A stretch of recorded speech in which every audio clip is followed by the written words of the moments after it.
বাংলা কবিতা নিয়ে আমি প্রতি বছর বহু দেশে যাই। আমার নিজের কবিতা 18টি ভাষায় অনুবাদ হয়েছে। আমি গত বছর এই কলকাতা দিয়ে শুরু করে আমি আরো 7টা দেশে আন্তর্জাতিক কবিতা উৎসবে জয়েন করেছি।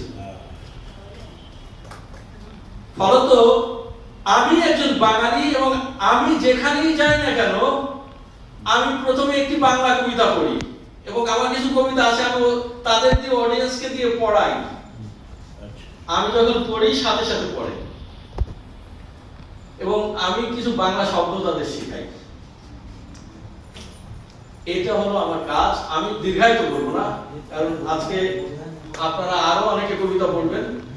বাবলু ভাই, আমি একটা জিনিস খুব অবাক হলাম দেখে, এই মানুষটার উপরে কিন্তু কোনো অবস্থাতে রাগ করা যায় না, সদা হাস্যোজ্জ্বল। এবং ওনার এই ডালাতে কতগুলো মেডেল আছে আমি জানি না। বাংলা কবিতাকে ভালোবেসে এই কাজ করছেন, আমি তাকে স্যালুট জানাই। আর দু একটা কথা বলে আমি শেষ করব। আমি একটি পত্রিকা পেলাম, কুসুম। আমি বললাম যে তিনি বললেন যে এই পত্রিকাটি কি আপনি নিতে পারবেন, জায়গা হবে? জায়গা হবে শুধু এই নামটির জন্য। আপনারা জানেন যে বদলেয়ারের কবিতা অনুবাদ করেছিলেন বুদ্ধদেব বসু। আমি জানি না কয়জন জানেন না যে 6টা কবিতা তিনি অনুবাদ করেননি। কিলাদুজ কুসুমের 6টি কবিতা ব্যান্ড হয়ে গেছিল ওই কিলাদুজ কুসুম বের হওয়ার সাথে সাথে।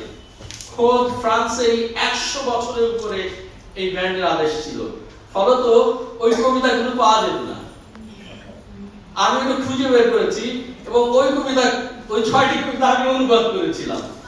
এবং তা নিয়ে এই যে যদিদা মারা গেলেন, যদিদা আমার অনেক কবিতা অনুবাদ করেছেন, এই পত্রিকার জন্য অনুবাদ করেছেন এবং এই পত্রিকার উপদেষ্টা সম্পাদক ছিলেন মৃত্যুর আগ পর্যন্ত, জ্যোতির্ময় দত্ত।